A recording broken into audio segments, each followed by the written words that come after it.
गेले अनेक वर्ष आपल्या कारखान्याची परिस्थिती ही चढत्या आलेखामध्ये होती आणि सह्याद्री पॅटर्न म्हणून नामलौकिक झाला होता। परंतु अलीकडच्या काळामध्ये गेले 10 ते 15 वर्षांमध्ये आपल्या कारखान्याचा आलेख जर बघितला तो चढता क्रमांक नाही, तो घसरत्या क्रमांकाचा आहे। कारण 13 लाख क्रशिंग बसून आपला कारखाना आज 116 दिवस आज चाललेला आहे आणि तो आता येऊन 8,30,000 पर्यंत थांबलेला आहे। म्हणजे हे निश्चांक आहे। सह्याद्री पॅटर्न म्हणतो आपण, परंतु हा सह्याद्री पॅटर्न आलेख कमी झालेला आहे। ज्या वेळेला कारखान्याची निवडणूक जाहीर झाली त्यावेळेला माननीय मनोज दादांच्याकडे आम्ही आमच्या गावातील काही माणसं आम्ही गेलो। आम्हाला एक अंदाज घ्यायचा होता व हे नेतृत्व कशा पद्धतीनं सक्षम आहे का कारखाना चालवण्याकरता। दादांनी आम्हाला जवळजवळ 2 तास त्याबद्दल माहिती दिली।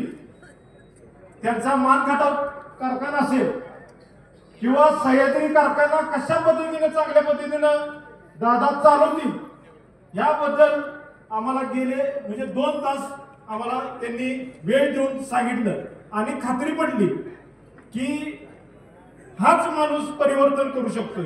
आणि आम्ही हा निर्णय घेतला की आपण मनोज दादांच्या मंचावरती आणि त्यांच्या बरोबर राहून खांद्याला खांद्याला लावून परिवर्तनाच्या दृष्टीनं आपण त्यांच्या बरोबर राहिलं पाहिजे।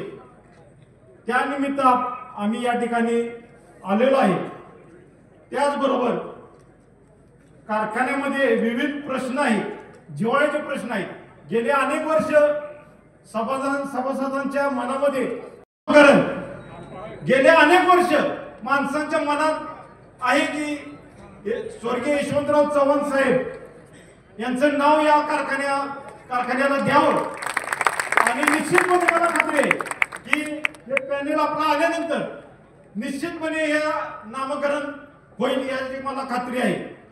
त्याचबरोबर आपल्या चव्हाण साहेबांचा पुतळा अडगळीत होता, आता पण थोडं किरकोळ शिवशोभीकरण केलेलं आहे त्याचे, परंतु निश्चितपणे त्या पुतळ्याची उंची वाढवून आपल्या सभासदांचा मान उंचवल असे काम निश्चितपणे मनोज दादा करतील। वेळेअभावी मला चिठ्ठी आली, परंतु गेले 35 वर्ष मला बोलायची संधी मिळाली नाही। त्यामुळे दादा मला अजून 5 मिनिटं मी बोलणार आहे। मला अजून जरी चिठ्ठी आल्या तर मी थांबणार नाही का। गेले 35 वर्ष 97चे इलेक्शन झाल्यापासून आज अखेर मी कुठे त्या ठिकाणी एवढी असते, साधा पंखा पण तिथं एकच पंखा असतो। म्हणजे कामगारांची परिस्थिती बिकट आहे आणि अशा परिस्थितीतून कामावरून घरी जाताना बरेच अपघात त्या ठिकाणी झालेले आहेत।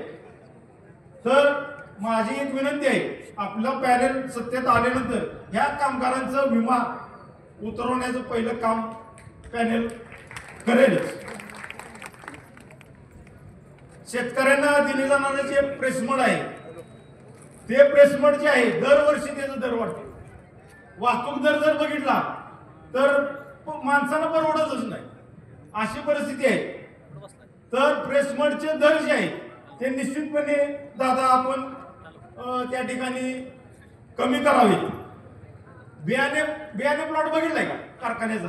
हे आता नवीन मंडळी आहे का विसरला सगळे?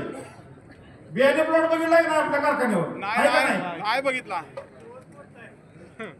याच्या अगोदर बियाणे प्लॉट होते, चांगल्या प्रतीचे बियाणे प्लॉट कशासाठी असतात? सामान्य शेतकऱ्यांना चांगल्या पद्धतीचं बियाणं तिथं उपलब्ध व्हावं त्यासाठी बियाणे प्लॉट असते। बियाणे प्लॉट आज अखेर या 15-20 वर्षात तर बियाणे प्लॉट दिसलेला नाही।